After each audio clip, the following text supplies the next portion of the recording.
cuffs are off, man.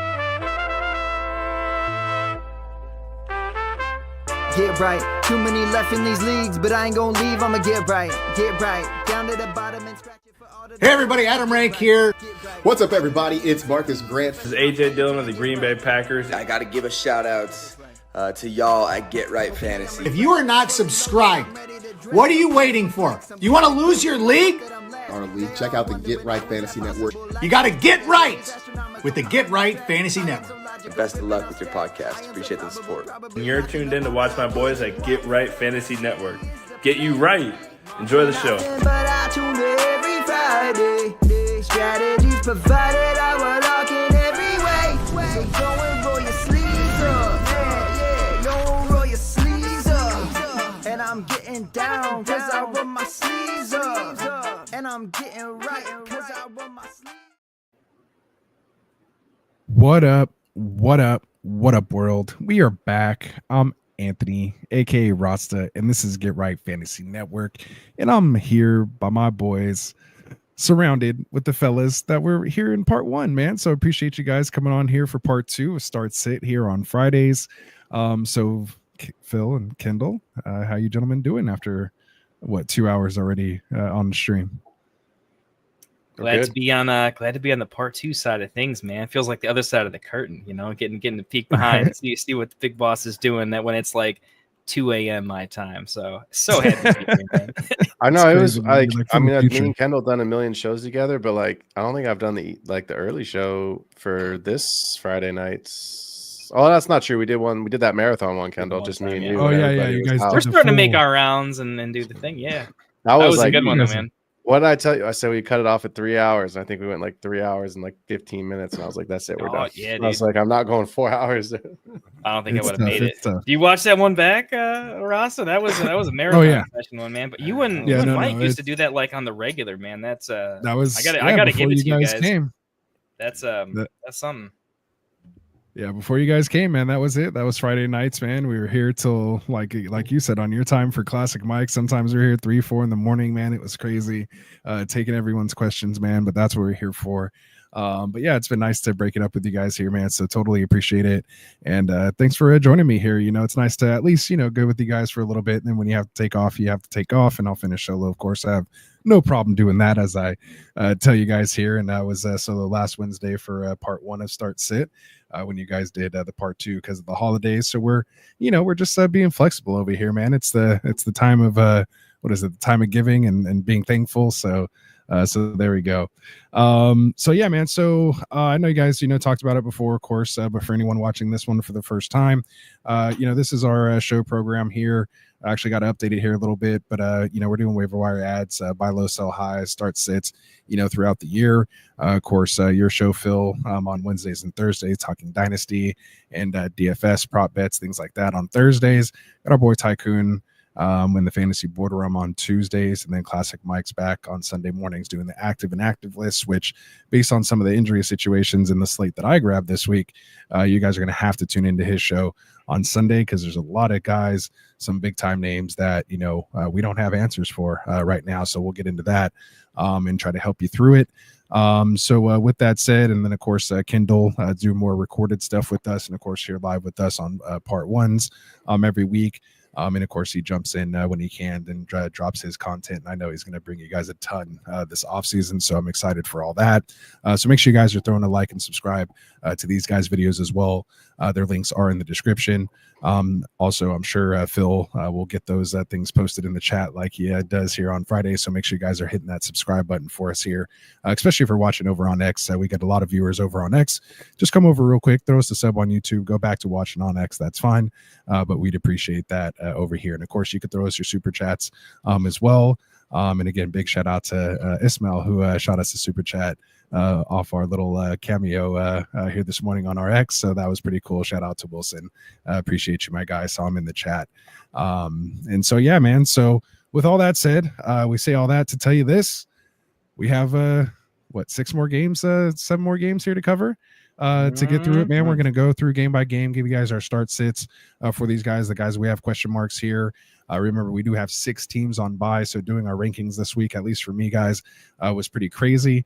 There's guys, that I have in, the top 24 that I'm like, how are these guys here? And then, other guys that I feel even lower on with all the guys on bye, and they're not even starts for me, and they've been starts, this season. So I can't wait to, kind of dive into that. Those teams that are on bye are going to be Baltimore, Denver, Houston, Indy, New England, and Washington. I'm sure you all know that by now, which is why we're here talking start sit. So we're going to get into our first game here. We were going to do the Raiders game here first, but since I have the fellas with me here, with Kendall being the resident Bears fan, and of course Phil and I being the Niners fans, thought we'd do Bears Niners, man. So let's do it. I think I have a banner for it. Here we go.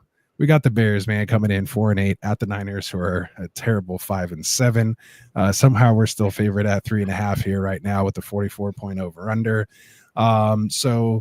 With that said, we have Roshan Johnson, who was ruled out with a concussion. You got DeAndre Swift dealing with that quad issue.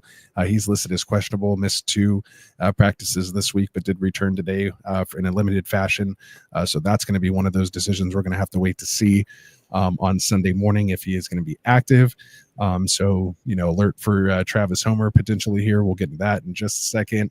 DJ Moore's dealing with a quad injury. We're kind of optimistic that he's going to play based on what he's saying, and but officially listed as questionable here. So Bears Niners. I know the big question here is going to be the hot waiver wire ad this week, and Garendo. So kind of where do you guys, I know you guys were talking about the early show, but, for this show here, where do you guys have him kind of ranked this week? And, do you find him as a top 12 or even top 24 option this week? We'll go with you, Kendall, first as the Bears. Not a top 12, but it's mostly because I don't project the 49ers offense as high as I used to. And I think the Bears, our strength is in our run defense, but I think our overall defense is still competent. I've got a slightly injured opponent having a little bit of some issues. You get some injuries going on both sides of the ball.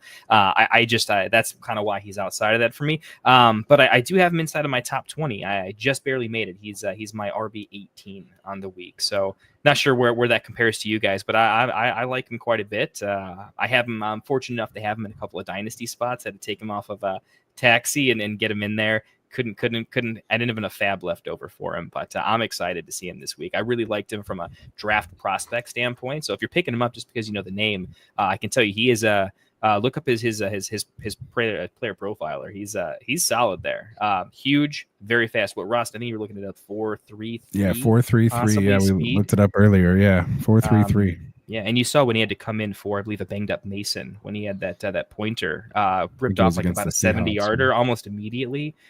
Savvy enough, even as a rookie, to go down. Right, showed a lot of intelligence. I think there's a lot to like there. So yeah, where are you guys going to rank? I have him at 15, so not in the 12, but comfortably in the middle of the RB2 range. I moved him up a little bit. I'm banking on KW3 not playing. It just doesn't look good. So if Walker's in there, I would obviously play Walker ahead of him. But like Swift in this same game, we have to watch and see what that looks like. We talked about it on the first show. Like, is Chuba really going to have a good run out this week? Brooks is there now at Philly.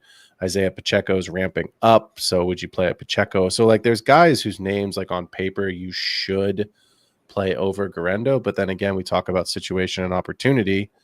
We're having a conversation on the last show about Debo's value because we believe he's not going to have much in the receiving game, but in the run game could be where he actually, if he has a week, could be where he makes his week. So that tells you there's nobody else there if we're talking about Debo, meaning I think Garendo's got all the opportunity in the world to have a good week. And Bears defense is good. They are a solid defense, but it doesn't matter. We talk about it every week. You just need one or two plays to, break a run and away you go. So yeah, I think he's a comfortable middle of the pack RB2. Yeah, and last time we saw him have this type of role, he did play 63% of the snaps against Dallas in week 8. Granted, it was Dallas, but he had 14 carries for 85 yards and a touchdown and had 3 catches for 17 yards on 4 targets, 6.07 yard average. So, that's not bad as well. And again, going back to the profile, Kendall, as you mentioned, this is a guy that's 6 foot 221 that runs 4.33. Like, that's insane. like you said, the profile on that, like those numbers shouldn't quite like match up. Like you're talking about a guy that's not too much slower than Tyreek at 6 foot, so that's just a little interesting there. 221. So yeah, I'm excited to see. I have him actually. I'm closer to Phil, of course. I mean, why not? Both Niners fans, we think alike as usual. I have him as my RB14 this week, so I'm even a little bit higher than him. I have Tracy at 15, Najee at 16, but I do have Dowdle, and I had Demont and Cook, Kyron, Achan, Jacobs, all ahead of him. So yeah, Connor actually have at 18. I'm not as big on Connor this week. Yeah, I am. I think it's a bounce back. It could be. But yeah, those last couple games, I don't know if he's maybe run out of steam a little bit. Well, I think, do I have that game? I think we have that game. So yeah, I'm going to talk about that a little later. But yeah, so so that definitely takes care of Gorindo. I'm sure we're going to get a lot of questions on that. But I have him firmly as a start here this week. Let's switch over to the wide receivers here. We've talked, kind of plenty about Debo, but what are we thinking about Jennings? Purdy looks like he's, back to healthy, maybe not 100%, but, one more game at least removed and has some limited practices under his belt. Do you think Jennings has a good opportunity here against Chicago? I mean, over the last 3 games, they've given up the 13th most points to the wide receiver position. They haven't been as locked down of a defense here lately. I have him at 25 this week. I have him just behind Garrett Wilson, but I also have him higher than Debo, not by much, but a couple spots. So I think he's a wide receiver 3 and a flex appeal. Again, Kendall and I talked about it a little bit earlier. The question for me isn't necessarily the Bears defense. The question is what does this team look like with a first-time interim head coach in his first game? Right. And we talked about kind of the two sides of that coin. Like sometimes it goes really, really poorly. Right. Sometimes it goes really, really well. Right. You see these teams that get fired Antonio up. Pierce beating the Chiefs last year. That's exactly right. Yeah. So that's exactly the example that I used in the first show, right? Is like Antonio Pierce coming in. Dennis Allen, I think, got a win in his first game against somebody for the Saints after that whole. So it's like there's sometimes, these assistants that, guys really like who can kind of galvanize the team. You also have the case of the New York Jets, where it doesn't matter who the freaking coach is. Like they let Robert Saleh go, and they've won, I think, 1 game or maybe no games since then. Yeah, so it's like it's the that's what I mean here, right? Like you have this team with the Bears, where on paper it's good. So like I think it could go well, but like you just don't know. But either way, I think Jennings is fine. There's no Ayuk. So it's Kittle, it's Debo, it's Jennings, and I think it's probably more so the first 2 than Debo in the pass game. And what about you, Kendall? I like Jennings' ability just to earn targets. It seems like he's become quite a good safety valve for Purdy in many aspects. There's a lot of situations where I don't think he's particularly like elite in terms of talent. He doesn't have an elite separator score or anything like that, but he reminds me of a player like Tyler Lockett that's just savvy, and he has a knack for, I know when my quarterback needs me. He tends to have a nice knack for, when to cut his route off a little earlier, when to just kind of get open. And he doesn't try to do too much with the ball. I mean, his drop rate, I think he has one of the highest catch rates in the NFL right now. He just doesn't drop the ball because he's not trying to go with some super yak. And I think that that leads Purdy to definitely have a lot of trust in him on 3rd downs and things like that. So he seems to be like, he's such a guy where I'm like, of all the guys for me to bet, like, do I think his floor is like 5 of 7 for like 60 type of, like, I really think that's where he's going to finish most of the time. And if he's in a situation where he can exceed that, that's not horrible. He's had significantly more, more targets go his way. I think he's matchup dependent though. There's some times where your offense just isn't clicking and there's a lot of mouths to feed. So Kittle's taking too many touchdowns away from him. I don't see the touchdown upside for him. So that's where I have to get real about, his upside for me is can he become a PPR force, right? Can he get to 6-7 catches, do the Wan'Dale Robinson thing we were enjoying, but he has a little more upside right now. The Malik Neighbors thing. Yeah. Yeah. Right. Yeah. I mean, can Jennings be like, but Neighbors has that yak and things to him, right? Where I think Jennings is just a good example of Jacoby Myers. I think Jennings is doing a good example of what Jacoby Myers needs to be for his team. Where if he can just get his targets up and be a little more of a one, that would be great. Yeah, good stuff. So I do want to switch it over here and talk about the situation with Swift and Roschon in the Bears backfield. Is Homer even a possibility if Swift happens to be out or limited with Roschon? Are we out, or are we just kind of avoiding that backfield altogether this week? We'll go with you, Kendall. Go ahead. I guess my big point is this doesn't even have to be like a big Bears take, right? It's have you seen Homer on the field for even like special teams and stuff like that? Right. I haven't, right? But Seattle, yeah. Right. So you just think as an organization, if you were really into a guy, even like a tiny, tiny little bit, you'd see him on special teams. The Bears are typically one of those old school organizations where that's really how we try out players that we kind of like that are of his type that were brought in from elsewhere. What can you do for us? I think he's just going to be just a guy. DeAndre Swift is known as a guy who maybe that doesn't demand, but gets a lot of targets. He's a pass catching running back. He's not catching as many passes as you'd like from elsewhere. Caleb just doesn't check down nearly as much. I think Caleb's going to check down to Travis Homer. Like it's just, if it wasn't happening with Swift, I don't think it happens with Homer. And I don't think this is a situation where you're not going to set Caleb up to be third and long a bunch because you just can't get any yardage. I think they're going to try to run through the air, if anything. And so I think this is where I'm trying to figure out. I think actually this can be a decent Cole Kmet game, if I'm being honest. I think they're going to do a lot of shorter yardage, just move the chains. But Homer's not good enough to move the chains, and we're going to have to do it somehow. How that happens, I don't know. I liked your take earlier of, maybe this is the game that Rome really makes it happen. But if we're really talking about Travis Homer specifically, I got to say, I'm not picking him up anywhere, even if he's free. I don't see the upside. Yeah, even worth saying anything there, Phil, or anything you got to add to that? No, I mean, if about there's Homer? no running backs, no, about Homer, no. I mean, look, the reality of this situation is that if Swift doesn't go, Rome and Kmet have to do it with DJ Moore and Keenan Allen questionable. I do think they both play, but at what percentage level, I don't know. And the other thing to remember is it's still the Niners. I know there's no Bosa, but like the Niners defense is still competent. No Bosa doesn't mean that you're well coached, right? Even the second team is going to be well coached against an offense that isn't. Travis Homer doesn't move the needle for me. Yeah, fair enough. I think the receivers are good to go. I think Swift, I think he'll go, but he's the one that's more questionable to me. I think the receivers are going to be fine. Allen and DJ Moore.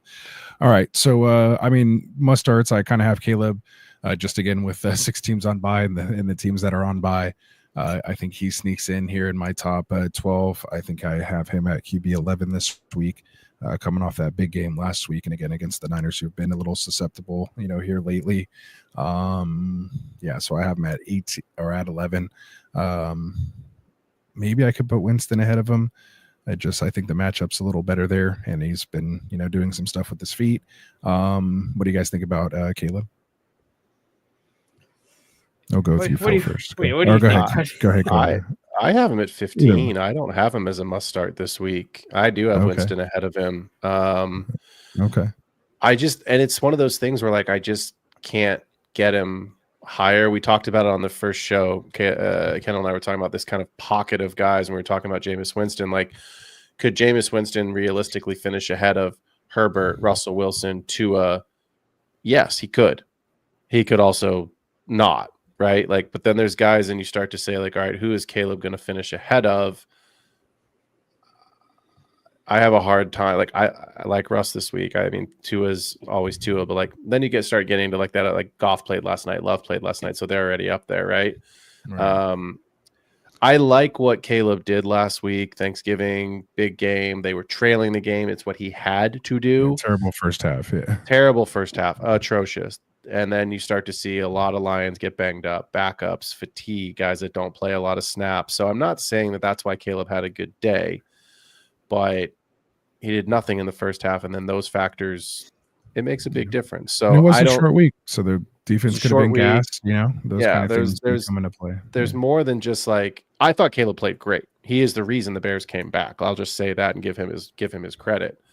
He's still a rookie. He's going on the road. So I'm not quite there. I have him as a sit in a single quarterback, obviously starting Superflex. Go ahead, Kendall. What's your Yeah, take? I mean, me and Phil talked about this range. We had a couple of games where, the quarterback would kind of come up incidentally. And it's like there's this muddy low-end QB1 range where, real talk, as I'm scrolling through all my leagues, I'm making a lot of these decisions. I'm Flat I tier. stashed up for it a lot. Like there's a lot of spots where I've got a lot of picked up Bo Nix at some point, and I'm like, all right, what do I do now? I have a lot of Nix, and I've got a lot of Jaden Daniels. So I am absolutely picking up in probably 60-70% of my leagues. I'm playing one of these low end QB1s, and I'm torn a little bit, right? If I compare Caleb to somebody like Jameis, my simple thing is when I look at how often does Caleb throw the ball 30 times? The fact that I have to ask is kind of crazy, though, right? Because Jameis can't fathom throwing the ball less than 40 times, let alone 30. Yeah. So Or that, you know what I mean? So me and Phil were talking about it earlier that sometimes we look at matchups a little too critically when sometimes we should look at a different tier of categories and how we're making a decision. And for me, it's how good's the player, right? How good are they looking in their role and then match up? And when I'm looking at that, Caleb has some hits recently, but his body of work has been a little too inconsistent. I need him to be running for 50 yards every game to give me a safe enough floor to deal with his volatility. Where Winston's volatility is, he might throw some picks, but they're not hurting me as much, I think I like guys like Winston there a little bit more, but I would play Caleb at this point over, I think, Russell Wilson. Because I think Russ has the same inconsistency issues that Caleb can have. I think the Steelers' offense is better, but they're definitely run heavy. They'd like to run the ball. They don't need to throw passing touchdowns. Russ doesn't need to run, and he doesn't need to pass the ball more than 20 times. Russ is basically a slightly better version of Caleb Williams in many game scripts this year, if you look at it, actually. And I think in this matchup, I would take Caleb over Russ, but I'm starting to like Winston more and more and starting to vault him up a little bit higher. So Caleb's not a must start for me because one of the popular waiver wire options is a go-to guy for me this week, I think, but I do like Caleb in general. I at least pick one guy to kind of pop him over there. 2 is the hard one. I think I'm taking 2 over Caleb in terms of, I just think 2 is just a more talented player right now, which is weird to say, but I think it's true. Yeah, I was going to say, I have 2 kind of in my top 10 this week. That game we talked about. Well, when you hear Sauce injured, when Yeah. Sauce is out, that kind of throws that whole defense into they have to move so many pieces. Tua could have some fun, an accurate quarterback with multiple options against I don't know how to run this defense. Right. Yeah, Tyreek Hill can have a get right game, if you will, this week. Yeah, so there you go. Yeah, that's why I have him in it. Am I playing you this week, Jen? No, I'm not playing you. He's in one of my leagues. Real quick before we finish off that game, and just it's been a little extra time on it since it's our teams here. Mooney or Thomas? I assume that's Brian Thomas Jr. I have Thomas significantly ahead in my rankings. I do too. What about you guys? Yeah, I do too. Okay. Yeah, significantly. We're generally falling slightly out of love with Cousins. Love Mooney, but Cousins is really kind of the one that's hurting him, I think. And BTJ sounds some decent rapport with Mac Jones, so it hasn't scared me off. BTJ as I was originally, knowing Trevor went down. If anything, he's almost done a little better with Mac Jones, you can argue. So yeah, I don't mind it at all. If nothing else, the BTJ I think is one of these weird plays where the chances that he scores a garbage time touchdown in the last 3 to 4 minutes is it's so likely high. at this point that this is fantasy football, not NFL. That crap matters. Between him and Nick Westbrook Akine, they're exactly. They're dude, there's 40 Garbage seconds left. Just wait. He's still going to score. I'm telling you. Both teams will Falcons be are smoking cigs on the field, and he'll score. Falcons are playing at Minnesota. Minnesota's legit. You know what I mean? Tough That's a defense, hard defense, and Tennessee's kind of meh. I have Drake London though. I don't know if I'm going over the Atlanta game or if you guys did, but I have London. I'm kind of high on him. I have him at 7. I just think he could see 12 to 15 targets. I have London at 9. Yeah. Oh, okay, so we're not too far off. Okay. So, okay. yeah. Good stuff. Let's see. John saying, that would be funny if it was asking advice from you against you. Good stuff. That would Good put stuff. me in a little bit of a bind myself. Yeah. Patrick, what's up, Patrick? Good to have you here, man. This is Classic Mike's guy. He's usually here always on Sunday mornings too, but glad when you join us here on Fridays. And again, happy birthday to Classic Mike, man. His birthday was earlier in the week. That's why he isn't here tonight. He's out with the lady. You might pop in and listen to it, but hopefully he's not, man. Hopefully he's enjoying the night out. Happy birthday to you, Classic Mike, man. We appreciate you, man, and all you do here. So happy birthday, man. Patrick saying, what do you think about Garindo? Just grabbed him in the waiver. I'm in a must win for a first round buy. He has 3 guys on buys this week. So we just, I think, spent probably about 5 to 8 minutes talking about Garindo, Patrick, if you want to rewind it. But we pretty much all have him as a RB1 this week. I'm just to kind of put it in a nutshell, right, guys? Oh no, we were high end RB2. I apologize. Yeah, high end RB2, but the answer to the question is written in the question. 3 guys on bye week. Yeah, start him. You're good. Yeah. I feel great about it. Yeah, exactly. Yeah. That's the dream. It's like, shit, what am I going to do? Oh, I have a starting running back. Put him in there. Like, no, but I mean, I'm guessing you're not starting Warren and Spears, right? Like, yeah, exactly. Like Ross, this is what I mentioned to you earlier. Garendo's the type of guy where, like, in my leagues, where I talk about, like, most people don't really know who Garendo is. They know he's the starting running back who's going to get the job, but they don't really know, like, wait, is he like, Dylan Loeb who might suck or something like that? It's like, no, I think it's a valid question in terms of, like, is he actually talented, or is he Travis Homer, or is he actually talented? I think that's the type of question he's asking. And no, Patrick, he's the actual real deal. Like, Garendo's a really, really good player. And he just won the lottery this week. He's gonna have a good time. I'm on record. I'm on record saying this. I'll go on record again saying it.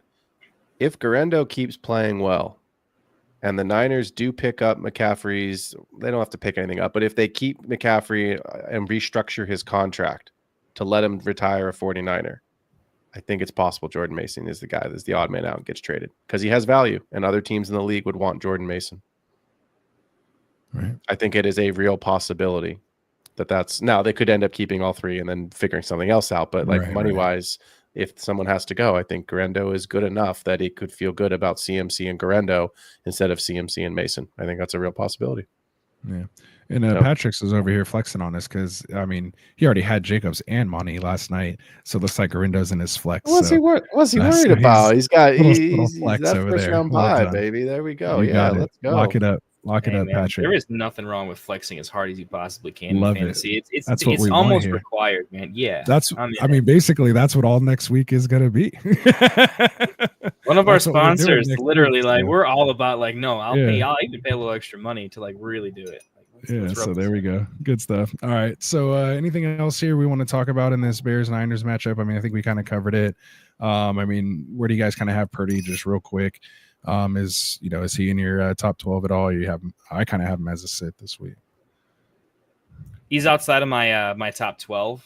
I can't call it a sit necessarily because close decisions, but he's for me, I was really only considering the guys in that like 9 to 11 range type of a thing, and he's my QB 13 this week, so just outside. He's my QB 13 behind Justin Herbert. Oh, me too. Yeah. So you have Herbert at 12, Stafford at 13, Williams 14. I just made that adjustment while we were talking. There, you guys. I put Wilson behind him at 15, Geno at 16, and then Purdy at 17. So I'm not feeling Purdy too much there. And then anyone else here worth talking about? I think we kind of covered it. Yeah, pretty much covered it all. So yeah, Vanderkanda, Taylor, we're not. They just made me realize that Komet. I didn't until we went over this like 100 times. Honestly, I did not have Komet as even on my radar. But if like for some reason everyone was banged up, and there's a lot of people already banged up, I have my eye on like Komet could be like a sneaky if I have to start someone and I'm in that mode of like I haven't had a tight end all year. That's just how it's been. That's like I would go play Komet over like Grant Calcaterra, but I wasn't previously thinking that. I don't know. I think Calcaterra's average like what 8 to 10 points or something like that in PPR. To your point, Smith is healthy in a matchup where I don't know, maybe. Yeah, but I'm of the feeling. That's my problem. Is I have a good feeling that Moore and Allen. It does have that feel though that like it. You know how it's like those outlier game. Like here's what will happen, Kendall. If you start Cole Kmet, he'll have 4 catches for 34 yards. If you sit him, he'll have 2 touchdowns. Like that. Four That's catches and 2 that. It touchdowns. has Getting that one of them feel of weird like. feelings like I do too. oh. Like I have that weird like, is this a Cole Kmet like outlet? Because no one's talking about him, no one's playing him, no one wants to play him, and then it's like you're gonna He be was on pissed. my radar until today, until I heard the news with DJ Moore and Allen that they were pretty much good to go. Like he was one of the guys I was ready to talk about here, but with them saying they're good to go, then That's fair. That's fair. Yeah. Point. All right, boys. Well, I think that wraps it up. I was going to say, is that we want to call it a night for you guys, man? For me, yeah, that's because we started 2 hours in. Yeah, that's 3 hours almost, 6 almost to 3 9 hours p.m. here. So there you go, guys. Well, I appreciate it, man. You guys take care of yourselves. Have a good weekend, and we'll see you back here. We'll be back next week. You got your Dynasty show coming on next week. Yeah, starting back at it. Yeah, I for those that don't know, I had a personal matter to take care of. I'll just share real quickly. Kendall's already talked about it. Former coach, one of my former players is Israeli, and obviously rejoined the Israeli army and was killed in the war a couple weeks ago. And so I found out about it right before the show, and then needed some personal time to take care of that for a couple weeks. And then obviously we rolled right into Thanksgiving. So I will be back on Wednesday and Thursday this week coming up. It was great to be back with you guys tonight. I just needed a couple weeks to just kind of take care of my real job, my daughter, and just get my head right. So absolutely. Great person, great man, leaves behind obviously widowed, his wife, and then 3 young daughters. And that's really what got me. So it was just, and not that much younger than me actually, because of when he came to college, he was already in the Israeli army because you have to go into the army in Israel. And so by the time I was coaching, I was a young coach and he was an older player, even though he was still college eligible. So he was like, it was like almost like losing one of my own teammates more so than a former player of mine. So happy to share that with you. It's taken me some time to work through it, but back to football, back to the regular grind. And Wednesday and Thursday, I'll be back for my show, and then I'll be with you next Friday night, Rasta. Good time, man. A lot of people don't have a regular season to talk about anymore, right? We got to look into the dynasties. We're going to get into Dynasty pretty soon, actually. Playoff edition and then Dynasty. Yeah, trade season, baby. Fire sale. Let's go. For sure. We know Kendall's got picked. Yeah, PSA, your Dynasty. I don't know how you guys, just quick take on this before you go. Dynasty leagues, how do you feel about trade deadline? Do you even have a trade deadline? Do you prefer a trade deadline in your Dynasty leagues, or do you feel it should be open all the way through, or do you like to just lock it for the 3 playoff weeks? I lock mine for the playoff weeks. Most of mine. To me, that's where a seller can just get buco bucks, man. If someone moves on and lose somebody, you can get some super high value there. Like you're almost capping your potential ceiling with value. I know, but I think at least the reason I do it this way is just league integrity, because it's not just about losing somebody. It's about like, all right, do I just want to sell for a championship? You know what I mean? Like I just want to get rid of my top 2 guys and get the game. I know it is, but you can do that in a regular season though. Like, true, I mean, I'm not, this is not a dunk or a flex, but like I sold Kendall Neighbors. We all know about this right now. Like I sold Kendall Neighbors for 3 firsts. Like that's a haul. We did it however many weeks ago, a month ago, we did that trade. So like you can still go out and we talked about AJ Brown and a price point tonight on 2 different sides. Kendall traded him and then I traded him last off season. So like, I get it. There's some gamesmanship, but my personal preference is, and I'll just end with this, is like, if you get to the playoffs in a dynasty, it's hard enough to get there anyway. Like I like the teams that get to the playoffs to just have a fair shake, to just try and win it once they get there. That's kind of the reward of getting there. It's like, all right, my roster is my roster. I'll deal with my picks and all my players, either before or afterwards. Cause like you have the whole season to get ready. Right. Like you've got all season to get ready for the playoffs. And then once you get there, 6 teams, go have 4 teams, however many make your playoffs, like go have a shot to win the ring. Right. Yeah. There it is. Good stuff. Good stuff. It's very simple. It's those 3 things. It's you want to avoid your title, which your title should mean something. Avoid any asterisks that could be added to it, because you want to respect the guy winning it.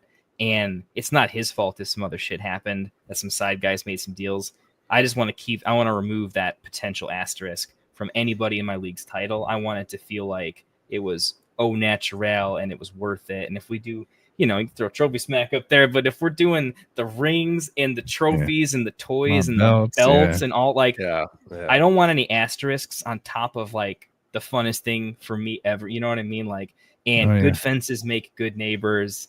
Removing temptation's a good thing. Like, I am the one that will do a stupid trade 7 times, lose value just to get the people me and Phil literally did like back and forth trades to start the week in our league just to like get other people trading to the point where the deadline wasn't a big deal. And we'd throw out like, multiple messages weeks in advance, deadline 2, deadline 1. Like we'll make sure that it's a absolute frenzy 2 weeks and week of, but title's going to be pristine. Rasta, I want to root for Jarrett Stidham when Jarrett Stidham is one of my 2 starting quarterbacks in Superflex last year to win a championship. That's what I'm all.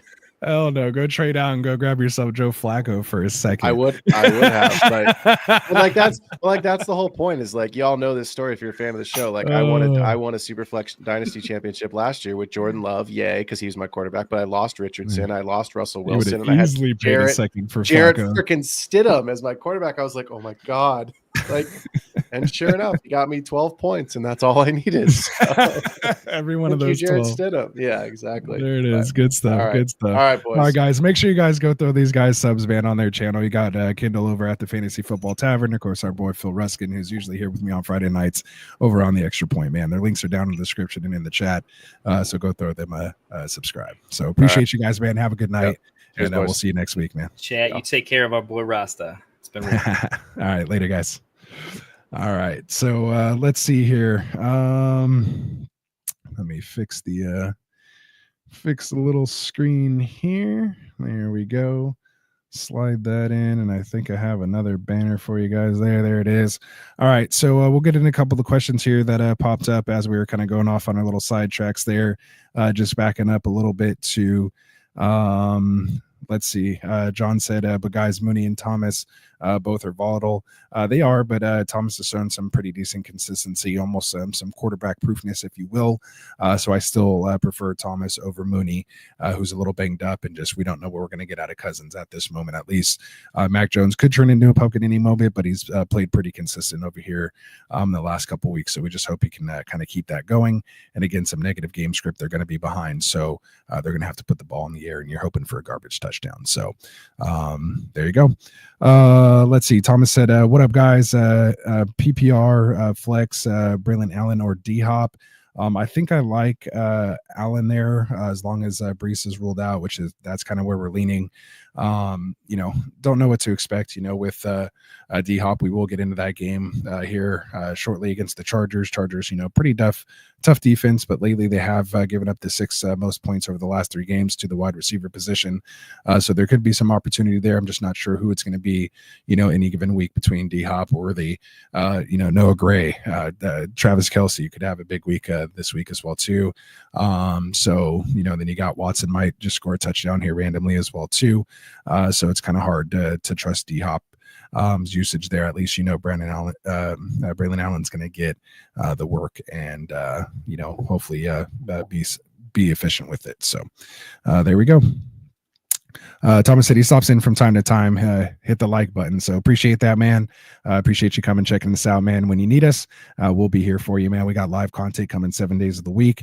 So of course you guys can turn on those notifications. And even if you don't catch us live, we're always able to be get a hold of. Just go in the description. You can hit us up on Sleeper or on Twitter, and we'll answer your questions anytime. Or you can go to the website, getrightff.com, and you'll see mine, Classic Mike's, and Frank's rankings posted there. So make sure you guys take a look. Patrick's saying here, he just threw a guy a trade deal Garindo for James Cook and Njoku because he's weak at tight end.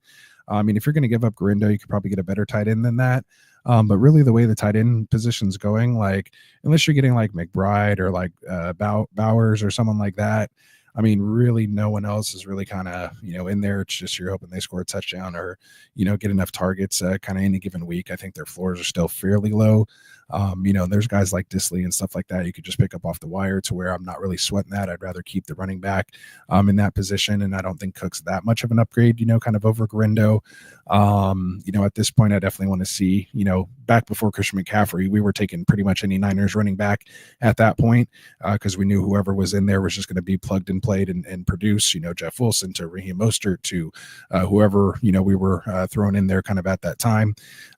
So, they always seem to produce. So I definitely want to see what Garindo has going here. I think I mentioned earlier, I have him at RB 14 or 15 here this week. So there we go. What else do we got here?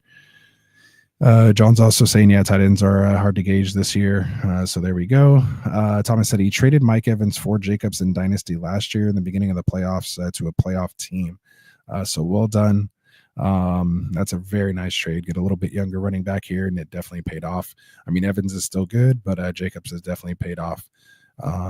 With that, and hopefully maybe for another couple of years here too. So here we go. We got Ravens in the house here saying, what's up, Rasta? Phil and Kendall gave me their suggestions, and they were split. So now he'll ask me. I guess I'll break the tie here. Full PPR, who do we flex, Debo or Braylon Allen? I think I have Braylon Allen ahead here, man. Not really feeling Debo this week. I know you're not the greatest Debo fan too, so you're probably music to your ears. I'd be interested to see which one was higher on Debo, Phil or Kindle. So let me know in the chat. I don't know if I caught that part of it, but I have Debo down at wide receiver 39 this week. So I have guys like Nick Westbrook-Akine, Roma Dunze, Christian Watson, Amari Cooper, Neighbors, Mooney, Keenan Allen, D-Hop, Addison, Ridley. I have all those guys, ahead of him. Jalen Waddle. Just not really feeling Debo this week. So yeah. Thomas says he's asking for a friend. He needs upside PPR. Who do we consider? Calvin Austin over Marvin Harrison Jr. and Marquez Valdez-Scantling over Hubbard. I suggested as a possibility. He needs upside and a must win. So no, like if I want some upside, I'm definitely going to go with Marvin Harrison Jr. against Seattle. I'm going to get into that game here in a little bit. But Arizona, they've allowed over the last 3 games the 16th most points to the wide receiver position right now. So they're about middle of the pack. We've seen if Marvin Harrison Jr. can get double-digit targets or at least 6 or more targets. He's had, really decent, outputs, 15 to 20 type point performances. So I'm personally still a Marvin Harrison Jr. fan. You've been watching, or Thomas, I know you've been checking in from time to time, but I'm sure in one of those shows you've caught my affinity and my love for Marvin Harrison Jr. These rookies, tend to pick up, towards the end of the year here. We're starting to see maybe a potential breakout here. After the last game, they're saying they want to keep getting involved, and they actually did. So, there we go. Now, the second question is a little more interesting. MVS over Hubbard. Hubbard I don't like as much this week. It is a tough matchup. And he hasn't been as efficient. He ran the routes, but wasn't getting the targets out of the backfield. So that worries me a little bit more, especially in full PPR. If you need some upside, MVS, I think, is a place you can go. I do have him as my wide receiver 40, just because, again, it's an upside play because he can go one way or the other. So there's just guys I feel like have a little bit better floor, including like Debo there, but it is against the Giants. I'm just not that big of a Marvin Harrison, or I'm sorry, Marquez Valdez-Scantling fan. So that's probably why I have him a little lower. But if you want to throw him in there for that upside, I mean, that's what he is. He is that big play type guy. And he can easily have like 3 or 4 catches for over 100 yards and 1 or 2 touchdowns. So, I don't think Hubbard has that potential, this week. So, yeah, I mean, against Philly, it's a bad matchup at this moment. So that's where I'm at, man. So MHJ and MVS is the 2 I would go there. So hopefully that helps you there, Thomas. So there we go. We got Smokey the Cat in the house. What's up, Smokey? He says, sitting in the first place in 2 out of my 3 home leagues, and second and third in his third league. The strongest team in one of them is Allen, Chase Brown, Bijan, Neighbors, Higgins, Laporta, Bucky, and his benches, MHJ, Braylon, Jalen, Algier, and Hunter Henry. Very nice, man. Love the flex. Keep it going, man. Sounds like you'll be in the playoffs, and see if we can make a push here. So, yeah, man. I mean, that's a nice team you got going there. Running back depths is a little interesting, but Braylon might give you a week or 2 here of relevance, or see how it goes. So that's pretty good. So there we go. Raven said Kendall leaned Braylon and Phil leaned Debo. Okay. All right. Interesting. Thomas said he's facing Chase Brown, Barkley, Dowdle, and more.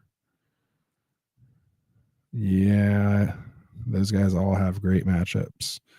So yeah, he's going to definitely need some upside. So I'd go MHJ and MVS there. I'll go with the initials. Yeah, for sure. All right, so let's see.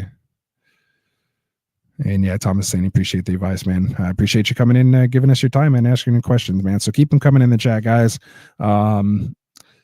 Shades here says Tua or Purdy. I have Tua real high this week. I'm a little lower on Purdy. I'm at 17. Tua I have, I believe, at QB 8 this week. Devonta Smith, Waddle, or Judy. And standard scoring. Standard makes it a little more interesting. Probably lean Judy, I think, across all formats on this one. But I am, especially with, Tillman being ruled out. Smith is coming off the injury. I still think he can have a decent game with no Goddard. He's usually been able to perform. Just that offense, Barkley could just take that entire game over. So it is a little worrisome, but he could get out ahead of it early and sneak in a touchdown there. Waddle, I think, is kind of in the middle, kind of like the safer play.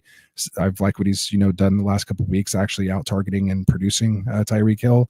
But Hill can have a big game this week, with no Sauce Gardner over there as well, too. I just think Judy is, a safe play, coming off that big game last week in the revenge game. No Tillman. And a little rematch against Pittsburgh, who they played 2 weeks ago. So I think I have Judy ranked the highest there. Let me just make sure my rankings match that. Let's see. Yeah, so I have Jerry Judy at 17. I have Devonta Smith at 22. And I have Waddle at 27. So that's where I'm at there. All right. So keep the questions coming here. I'm going to get into a couple more of the games just so we can get through them. And then, of course, I'll take your questions in between. So let me get to the next game here, which is going to be Raiders at Bucks. We have the Raiders coming in at 2-10 at the Bucks, who are 6-6. We have the Bucks favored by 6.5 with the 46.5 point over under in this one. So when it comes to this game here, let's see. We will start on the Raiders side of the ball. The must starts there for me. We have buyers. Well, let's just start with the injuries. So we have Zamir White dealing with that quad injury. He's been ruled out. Alexander Madison, he's been limited all week with an ankle, so he's coming listed as questionable. It sounds like he's going to be making his return, but of course you will have to monitor that. So make sure you tune in on Sunday morning to our active and active show at 8 a.m. Pacific, 11 a.m. Eastern. And Classic Mike will let you know, whether he's active or not there and where he's going to fall in the rankings. But the other big name here is Bucky Irving, dealing with that hip and back injuries. He returned to practice today, but he is officially listed as questionable, and we're going to have to monitor it because they didn't have any kind of official decision on it either. So that could be a big boost to Rashad White if he doesn't go. But if he does go, he should have a decent matchup here. Raiders in the last 3 games have been a lot better against the run, but that's because they've kind of been giving it up, to the quarterbacks and in the air, giving the 6th most points to the quarterback position and the 8th most points allowed to the wide receiver position. They've been 29th over that 3-game span against running backs. Giving up only 14.7 fantasy points per game, but it's more because they're just more so of a pass funnel offense. So, you like what you see here with, Mike Evans in that regard. I'm starting Bowers, of course. He's, basically your tight end 1, tight end 2 any given week between him and McBride. Then Jacoby Myers, again, dealing with that ankle injury. He's listed as questionable, but I have him as a must start. We're starting Baker, even though he's dealing with that Achilles and knee. He's good to go back at practice this week. And then I'm sitting Aiden O'Connell. I'm sitting Tucker. I'm sitting Shepard and McMillan. And then just depending on what happens with these running backs, if Madison and White, well, White is out, but if Madison is out as well, do we play Abdullah or McCormick? I'm kind of shying away from both of those options here this week. Maybe Abdullah with a 3-down, with that 3rd down role. We've seen McCormick, put up over 5 yards per carry in the last game. So, they might see what they can get out of him. But I'm trying to shy away if I can, even with the 6 teams on bye. We have Rashad White. Again, it's hard to kind of tell where I have him. We're going to really have to wait until we get the Bucky news to decide exactly where I have these guys. But I could see Rashad White with no Bucky, being in the top 15 easily, if not a little higher. So I also think Otten's worth starting in this one as well, too. But we should see Evans just get at least 10 to 12 targets in this game. We had Baker come out and say, they're very aware of how many yards that Evans needs to hit that 1,000-yard mark for the season. So, I very well believe that's going to happen. So there we go. Oh yeah, Thomas was saying that Evans needs like 94 yards the rest of the season to hit 1,000. I think hopefully he smashes. Yeah, so we're saying the same thing there, Thomas, for sure. So there we go. B McCormack's in here. He's saying Irving is over yards per game. What else is he saying? Tampa Bay -7, and Minshew is going to get a INT. Mike Evans anytime touchdown, Bowers anytime touchdown, K. Daughton anytime touchdown. I don't hate those calls at all.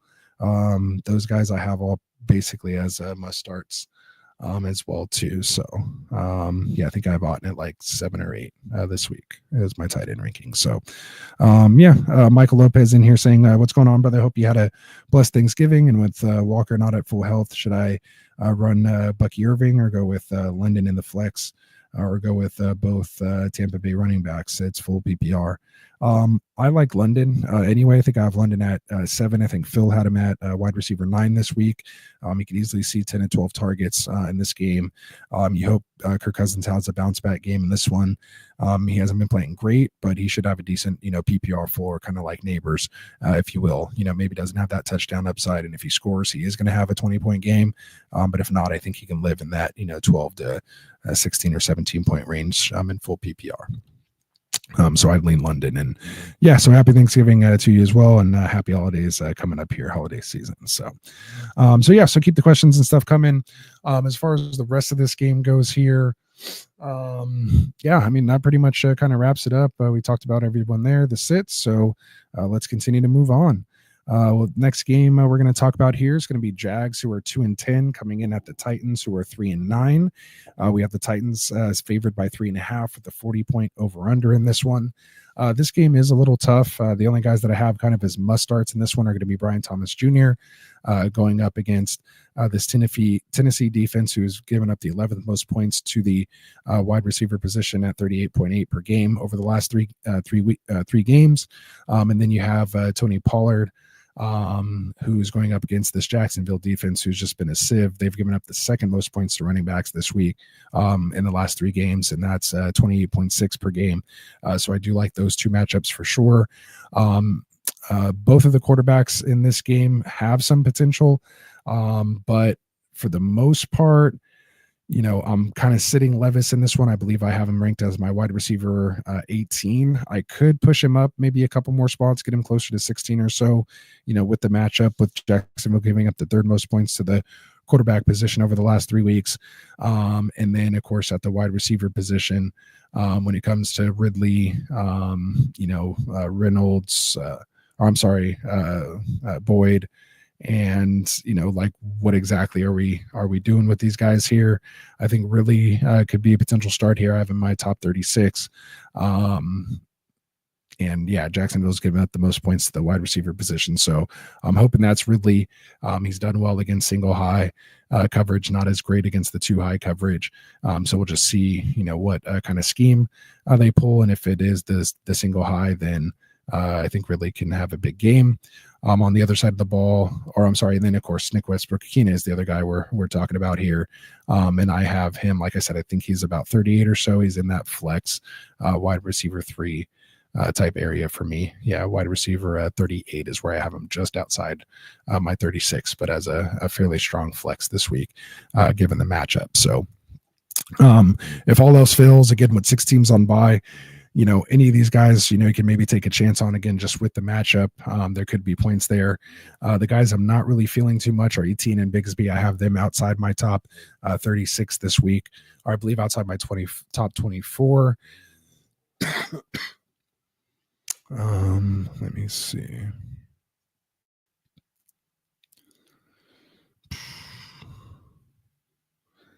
Yeah, so I have Bigsby at 32 and Etienne at 26. So I have them in that, RB3 flex, type range, just given your situation. But, Tennessee's decent against the run, 15th most points allowed over the last 3 games, 21 points. That's the running back position, not just per running back, but the position as a whole.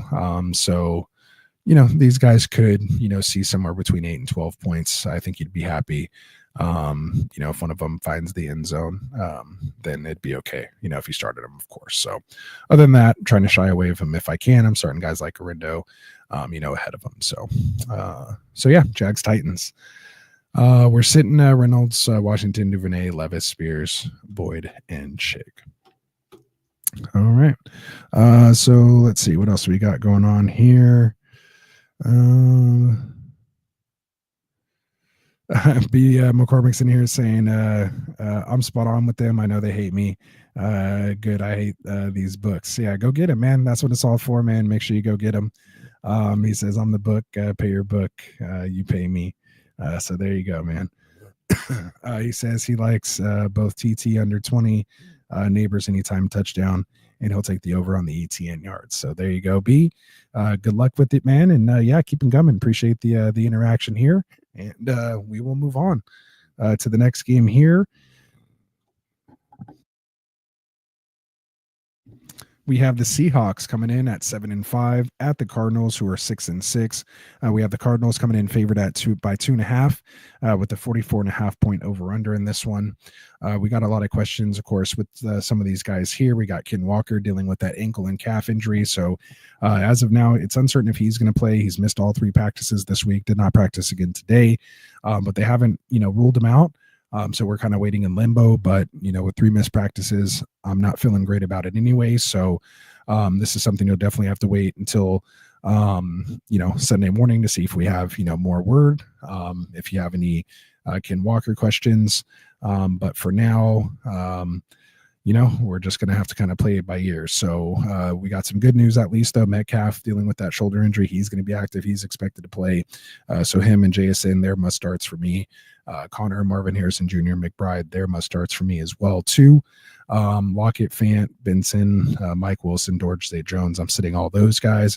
So to me, it comes down to the question marks of, what to do with Kyler Murray. Kyler, I have, I think, just barely inside my top 12 here against Seattle, or maybe I kind of moved him down a bit. Yeah, so actually I have him at QB 10 right now, just ahead of Winston and Herbert and Stafford and Caleb. But I had to have him behind guys like Love, Tua, Goff, that played last night, and then Tua, who I feel is going to have a big game this week. So basically I have Kyler Murray as a start. But I could see if you have some other guys that you might want to get in, because he is kind of up and down, but I'm hoping his rushing ceiling or his rushing floor will keep him through. And hopefully he can connect with Marvin Harrison Jr. And let's try to get Trey McBride in the end zone. Guy hasn't scored a touchdown. He's definitely due at this point. Where's B-Mac on the Trey McBride anytime touchdown, man? Let's make that happen. And who else we got here? So Charbonnet, obviously, if Ken Walker sits, Charbonnet is going to be a nice start. Arizona does have a little bit of a tough defense, and specifically against the run over the last 3 games, they've only given up 14.9 points per game, which ranks at 28th most points allowed, which is good, or not good for the running back, but good against the run. But again, with him getting all the work and 6 teams on bye, he would probably rank in my top 15 or 16 at this point if Ken Walker is out. And then that just leaves us Geno. So with Geno, I have Geno at QB 16, so I have him ahead of Purdy and Levis, but I have him behind Russell Wilson, Caleb, and Stafford and Herbert. I just can't quite get him, up ahead. I know he was, leading the league in passing leagues and attempts and things like that. Just not finding the end zone as much, and not too much rushing upside. So that's what keeps him down here at about 16 for me. So I think that wraps up Seahawks Cardinals. Let's see, we got some more stuff going on here in the chat. Let's check it out. Oops, no, that's not in the stream. That would have been awful. All right. BMax said he appreciates the shout out. So, of course, man, we'd like to interact with the chat. We appreciate you spending your time here with us. And yeah, hitting that like and subscribe, and that helps us out as well when we get this interaction. We got Robert in the house saying, "Evening, gang. What's up, Robert? Glad to have you here, man. Always good to have you back." BMax says, "I'm giving free Steam to the ones I like, and the truthful and thoughts, man." So there you go. Really appreciate it. We love it, man. Saying he wants to piss off YouTube. So there you go. We have Robert Thomas asking Sharbs or Tracy in PPR. I don't know if I can answer that quite yet, Robert, but I'm pretty sure I'm going to have Tracy ahead. But I want to check my ranking here real quick. So I have Tracy at 15, right behind Garendo, Dowdle, Demont, Cook, all guys I like. Charbonnet right now, with me assuming Ken Walker's out, I actually have him at 20 right now, behind Braylon Allen, behind James Conner and Aaron Jones and Najee Harris, as well as Tracy. So I have Tracy a good 5 spots ahead of Charbonnet this week. So there you go. McCormick says no, he's fading the tight ends this week, so he's not giving me that anytime touchdown for Trey McBride. So there we go. Take him in the over. Yeah, we would all take the over on receptions on his line for sure. So good stuff. Let's see. He's saying he's been banned. He can't get it. All right, there we go. All right, good stuff. So keep it coming, man. Really appreciate it. We will go ahead and I think move on here, or am I at a break? No, we got one more before the quick break. So we will talk. Next one here is going to be Bills at Rams. So we have the Bills coming in, looking good for that AFC spot there, or the 2 spot here behind the Chiefs at 10-2, coming in with the Rams, who are 6-6. We have Buffalo favored by 3.5 with the 49.5 point over under. So hopefully should be a nice little shootout here. As far as injuries go in this one, we have Keon Coleman dealing with the wrist injury. He logged back-to-back limited practices this week after DNP on Wednesday. So it looks like he's trending in the right direction, but is officially listed as questionable. So we'll have to see. Again, check out Monday or Sunday morning show to see where we're at with that. And then Don Kincaid dealing with that knee injury. He's missed the last 2 games. He logged back-to-back practices and practiced for the first time since injuring that knee this week. And he's also kind of trending in the right direction, but also listed as questionable, kind of in the same situation as Coleman. So they're not leaning one way or the other on this one. So it looks like it's truly going to be a game time type decision. Whereas with Amari Cooper, who has been dealing with that wrist injury, he's pretty much been removed off the injury report. He practiced in full, and he's going to be active and good to go. So as far as receivers go, with Cooper, Shakir here, I do like Shakir a little better. He's just been, seems to, first and foremost, he catches everything that's thrown his way. I'm going to kind of throw out the last game, in the snow, but he's still got somewhat of a good target share. But when it, we'll see with Cooper being back, and that even could, take off some, pressure off Shakir as well too, to where he can work underneath. So yeah, I like Shakir. I know kind of the industry, I think, isn't as high on him as I am, but he just seems kind of like a safe, flex wide receiver 3, kind of when you need him. I have him right at borderline wide receiver 2 as my wide receiver 24 this week. I actually like him ahead of JSN, Devontae Adams, Jalen Waddle, and Jamison Williams, who played, of course, last week, but I had him ranked ahead of him. So we're starting Josh Allen. We're starting James Cook. We're starting Kyron, Coop, and Puka. The other question is Stafford. I have him closer to like my QB 15 or 16, somewhere in there, so I don't have him as a must start. But again, just depending on the QB situations and who you have on bye or something like that. If you were kind of like Stafford and Bo Nix, then of course you're going to fire up Stafford here this week. It shouldn't be bad with the 49.5 point over under. There should still be points there. He does have good weapons in Kupp and Puka. So I still think Stafford, if he can just find the end zone with those guys, he should be able to have a decent day. But it could be hit or miss. He doesn't really guarantee those touchdowns for you every week. And then when it comes to Knox and Kincaid, again, we talked about Knox dealing with that knee, or with Kincaid dealing with the knee injury. So if he's active, I'm kind of staying away from both of these guys. I want to see, Kincaid hasn't come on, like we thought he was going to come on this year. There's just other guys like Disley and, Ferguson and even Evan Ingram that, I would play ahead of these two, especially if both, are going to be on the field together. So that's that. We're sitting Ray Davis. I'm sitting Cora. I'm sitting Demarcus Robinson, and I'm sitting Kobe Parkinson. All right. So that wraps up our first slate of games here. I'm going to take a quick little break here and tell you about our boys over at underdogfantasy.com. So for those of you guys who don't know, our sponsor, Underdog Fantasy, is the best and easiest place to play fantasy sports, man. We love doing their best ball draft tournaments, and we do live stream them during the off season. And for those who don't know what best ball leagues are, it's basically where you just draft your team, and that's it. It's no season-long time commitment, no waivers, no trades, and no weekly lineup setting. So you can basically draft hundreds of teams because it's not going to replace your managed teams. And really what we like is it kind of really helps you understand what the player values are and your ADP for your regular home league drafts, and helps you get the edge there by getting in that practice with those best ball leagues. And you never know. The worst part about mock drafting is you mock draft, you might have had a great team, and that's all for night because it was just a mock draft. But when you do these on Underdog, you can actually turn that into some cash. So make sure you go to the App Store and download the Underdog app. And then make your first deposit. And when you do, use that promo code GetRight because you will receive a 50% deposit match up to $1,000. So again, make sure you guys go in and use that promo code GetRight and go check out one of their pick'em contests as well. You will get a free pick similar to something like this, which they have this week is going to be Justin Herbert. Higher or lower than half a total yard. So it's basically a free pick for signing up on Underdog and using that promo code GetRight. All right. So we did the Bears-Niners games already, so we will go ahead and skip that and go right on to the Chargers at the Chiefs. Let's see what B-Max is saying here.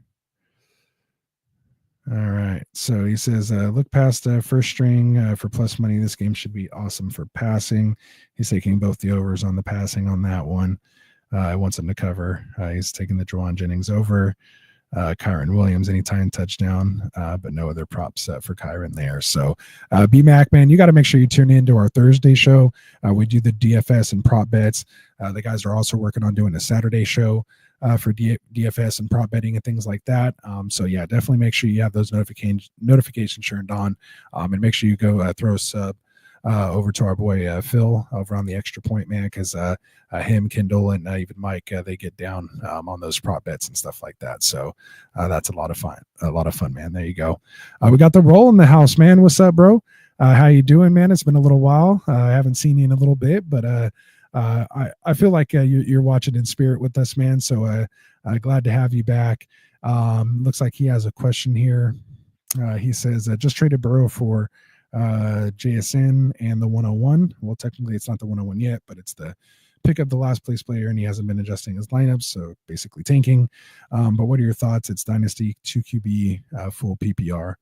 I probably would in Superflex probably want to hang on to Burrow. I mean, the 101's not going to be too bad. Don't necessarily like the quarterback class that's coming out, this year. But the 101 is an asset that you could turn into something else, potentially later. But to me, in the Superflex league, like Joe Burrow, like that would start at 2 first. I mean, I guess you could say Jason is 2 first. But Joe Burrow is young. He just signed, is attached to Jamar Chase. Yeah, they might move on from Higgins, but you've seen, what he's been able to do. So not going to lie, roll. I don't love it. But I don't think you got like hosed or anything. And if you needed to build your wide receiver core up, and maybe add another piece there or use that 101 to flip and turn into something else. I mean, I don't hate it, but you're talking to one of the biggest Dynasty Burrow fans out there. So I'm not gonna lie to you, man. Not gonna sugarcoat it for you. And yeah, he's saying he has Caleb, Love, Russell, and A-Rod already. Well, A-Rod's gone. Russell's on his way out. Caleb hasn't produced quite yet. Love definitely kind of took a step back this year with the emergence of Josh Jacobs. He just hasn't need to pass it as much. Whereas, Joe Burrow's in a situation with an awesome offense and a terrible defense. That's like what we love in fantasy when it comes to having those players. So, I mean, it's definitely, and yeah, you're saying the league mates loved it. I mean, it's like I said, it's not bad value at all. And now you have 2 firsts as well. And that's the thing too, is like, I'm just kind of looking at it as a vacuum. There's a lot of factors, that come into it. Just in a vacuum, I still prefer the Burrow side, but it's definitely not a bad come up, especially, how we've seen JSN start to emerge. It could definitely be a steal on JSN because, he could be worth 2 firsts just on his own later on. So not bad. But just because I prefer the Burrow side doesn't mean it was a bad deal. Again, I don't hate it. So there you go. All right. So did I even get the Chargers Chiefs yet? So let's do it, man. We got Chargers coming in 8-4 at the Chiefs, who are 11-1. Kansas City's favored by only 4 in this game with a 43-point over under. We have fairly healthy folks in this one, except for when it comes to Ladd McConkey. He's dealing with knee and shoulder injuries. He's listed as questionable, and it looks like it's truly going to be a game-time decision. And what sucks about this one is it is the Sunday night football game, so you are going to have to kind of monitor it closely, and you may have to start someone that you don't necessarily have ranked higher than him, just because unless we have some clarity by like Saturday or at least Sunday morning before you head into the early and afternoon games, if you're not getting any word on anything, then you either have to have a backup, QJ, Palmer, and have to be okay with throwing someone in there that like that, definitely maybe have them as a flex position. Maybe you can go, Vidal or Gus or somebody like that in the game. Even if you have to go Juju or Watson, they might be available for you. So if you kind of want to play the, the roulette game, then, it just depends on, what you want to do. If you're trying to get a win, though, I'd go the safer route. I wouldn't take that chance if you're maybe clinched, already, or your seating doesn't matter as much. Then, you could take and gamble either way and see if Ladd would go, especially if you need to, maybe just make a boost with points if the win or loss doesn't make too much of a difference for you. So those kind of things, matter as well, too. So hopefully that helps you out there. As far as must starts, really just kind of Mahomes and Kelsey. The backfield here with Pacheco and Hunt are a little interesting to me. The Chargers over the last 3 games have given up the 9th most points to the running back position at 20.7 per game. So it's not a bad matchup. We're just not sure how it's going to be split. This upcoming game as Pacheco continues to work his way back from the leg fracture. So we'll see how that goes. If you can steer away from those guys, I would, but if not, I do kind of have Pacheco ahead of Hunt, thinking that, they'll continue to give him a little more work here and hopefully he can find the end zone this week. Disley I do like in this game as well too on the Chargers side of the ball. If Ladd is active, he would be a must start for me as well. Herbert I do have kind of in that mid QB2 type range, so he's not a must start for me in 1 QB leagues, I don't believe. Let me just double check it because I was kind of moving some stuff around. Talking to the guys earlier, and actually, I guess I just snuck him right in there because I think I had Caleb ahead at 11 and moved some things around before after I did the show notes. So now after talking some things out, I do have Herbert as my QB 12, so I have him right there as that low end QB 1, and then QJ Palmer. They don't interest me unless maybe McConkey's out. QJ could get over the top for a big touchdown. Kansas City has given up the 10th most points allowed to the wide receiver position. So they are more vulnerable there than they are the ground.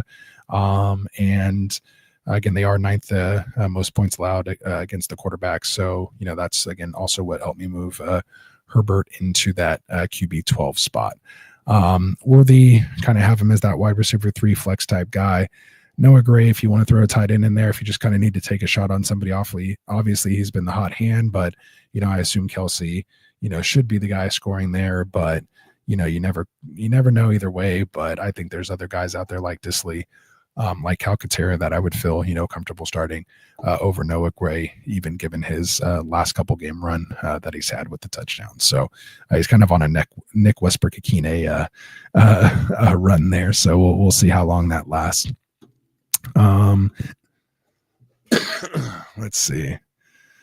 So that pretty much wraps up my guys on the bubble. The guys I have that I'm sitting Gus this week. Don't like again the matchup, and just his role, especially in PPR leagues. Not quite there with Vidal, although I'm interested to see if he gets worked in more. If Gus isn't productive, so I'm interested to see how that works out.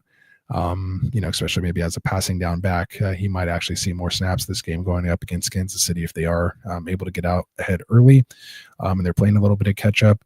And then Juju and Watson, I'm sitting as well too. So that wraps up Chargers at Chiefs. So let's see here. We'll get down here to the last game here. We're just over that hour mark, so we're doing pretty decent on time. So let's talk Bengals at Cowboys. So we have the Bengals coming in 4-8 for Monday Night Football, favored by 5.5 against the Cowboys, who've been playing decent the last couple games since the Dak injury. Over under 49.5, so they're expecting somewhat of a shootout here. The defenses aren't great. The offenses do have good pieces, some elite pieces in positions. As we were just talking about Burrow, I have Jamar Chase as my wide receiver 1 this week, so he's definitely a must start for me, no question. Pretty much starting the entire Bengals offense. We're starting Burrow, we're starting Chase Brown, we're starting Jamar Chase, even though he's dealing with an ankle injury. He practiced in full, so he should be good to go. They still have another practice tomorrow, so he should log another full practice, which is like the normal Friday practice. He should be good to go. Higgins, we're playing Dowdle. I like the matchup against Cincinnati. They've given up the 4th most points allowed to the running back position at 32.7 over the last 3 games. So I really like the Dowdle matchup. They're making him the feature back there like McCarthy said he would, and actually followed through with it. So, coming off a 20-point game, I really like to, get him in your lineups. Cooper Rush is an interesting play. Cincinnati's given up the 2nd most points to the quarterback position at 31.8 and 6 point per passing touchdown leagues over the last 3 games. So that could be an interesting matchup. He does have, of course, CeeDee Lamb, who's dealing with that shoulder injury, but he's basically practicing full, or he was limited today. He was full Thursday, limited today, kind of rest up. He should be back in limited or full tomorrow, but everything's saying he's in line to play. He hasn't missed a game yet. He shouldn't be missing it, now. Cooks looks like he's going to be active, finally coming back off that knee injury. So, coming off the IR, it'll be for his first game back. He should slot right into that wide receiver 2 role. I'm not really starting him this week as far as fantasy goes, but could be a different dimension, a proven route runner.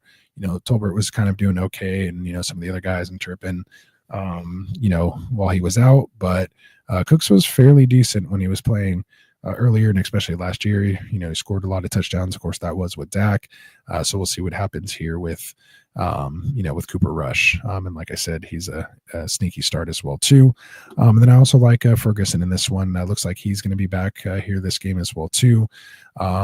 Cincinnati's given up the 3rd most points to the tight end position, 22.3 per game over the last 3 games. So that could be a sneaky matchup as well. Bengals Cowboys, pretty easy game there to call. You hope there's some nice points there. Again, almost a 50-point over under at 49.5. So that wraps up our games. So we'll get to the chat here and see what else we got going on. If there's any questions, drop them now. Forever hold your peace. Let me scroll back up here. Let's see. All right. So Robert in here is asking, Gus, Brooks, or Davis. Ooh, man, that is tough. You're really, really in a spot there, Robert. Man, I think you have to go Bus. At least, like, he's probably the slated goal line back, whereas the other 2, I think, have a defined goal line back ahead of them. Even if you consider Davis, Cook not the goal line back, I think Josh Allen is. So it is, going to be tough there. Again, not sure what just don't even like the matchup per se against the Eagles for Carolina anyway when it comes to Brooks. Plus, Chuba is still there and kind of the 1A still as he continues to work his way back from his knee injury. So even as inefficient and not involved in PPR leagues as Gus is, I still think that's just your safest bet out of those three. The other two would just be almost kind of pure luck, kind of throwing them in there if they were to score, or, kind of have a big game, or, the guy ahead of them just gets hurt and they, end up producing. Like, to me, it takes something like that. So, we'll see what happens. So we'll see.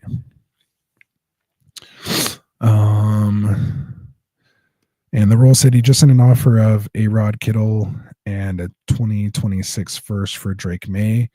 I think the A-Rod's probably nothing. I doubt he's going to take A-Rod. Like, that's really no value. So really it's Kittle in the 26 first. That's really the piece in there for May. That's decent. Kittle is getting older. So it's nice to kind of reboot and reset your quarterback position to obviously get younger and turn, A-Rod into May basically. So if you can get it done, if I got that offer, I wouldn't be taking that, especially if I just, drafted May this week and this year and seen how well he's been playing. If he's in my taxi or something like that, no way in hell I'm taking A-Rod, Kittle in a first for May. Especially in a 1 QB league. It'd be a little closer in Superflex. I might take that in Superflex, but I think I would just see how things go with May at that point. So there you go. Hopefully you can get it done. Let's see. Oh, yeah. Robert's saying it's the Binado, man. Yeah, that's a tough position to be in. All right. So because we got to your questions throughout the show, we're all up to date now. So we're just under that hour 30 mark. So not bad here for Friday. Here for part 2 of our Get Right Fantasy football show for our start sit. Man, make sure you guys tune in to our show. Anyone here new watching, this is our programming. We're basically bringing you guys shows live every day of the week. We even have a live Sunday show and might even be adding a second one. But again, the easiest thing to do is just hit that subscribe button. Of course, hit the like button on the video you're watching now, and just turn on those notifications, and you'll get the notification when we go live. Come on, hang out with us, ask your questions, just participate in the chat, have some fun, and let's bring home some championships next week, man. So looking forward to it. Other than that, appreciate our guys over at trophysmack.com. If you guys, want some cool, gifts, or not gifts, but cool memorabilia to commemorate your championships, make sure you guys check out trophysmack.com. Use that promo code Get Right on checkout when you get one of these custom rings or chains, or of course the belts, or even just your standard trophies. We gave away this at our 1,000 subscriber mark. So we'll probably do another one when we hit 2,000 subscribers. So again, make sure you guys are hitting that subscribe button for us. And it is that time of year to just tell people, man, for as little as $7 per person in a 12-person league, you can have the winner of the league take home and keep this, for the year. You don't pass it along. It's just $7 extra on top of your buy-in for your league. And someone will have that, hopefully you, for years to come. So trophysmack.com, promo code Get Right.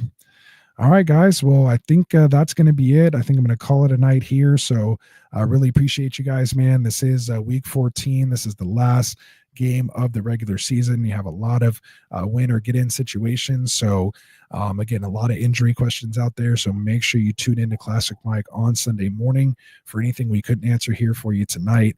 Once we get those injury designations and dial in our rankings, once we have that info, especially when it comes to like Ken Walker and Bucky Irving and some of these other guys and Breece Hall, make sure you guys tune in 8 a.m. Pacific, 11 a.m. Eastern to Classic Mike's active and active show. So again, hit that subscribe button and that notification button, and you guys will check it out. All right, man. So peace out, you guys. Enjoy yourselves. Got the holidays coming up as well too. So again, I hope everyone stays safe. Appreciate everyone for this love and support here as we wind down the season. It's been a grind, but the funnest part is coming up here, man, where it's just 3 games, to go to take home your fantasy championship. Some of you guys who locked in a first round bye might only need 2 more wins to bring home the championship. So good luck to everybody, unless you're playing me.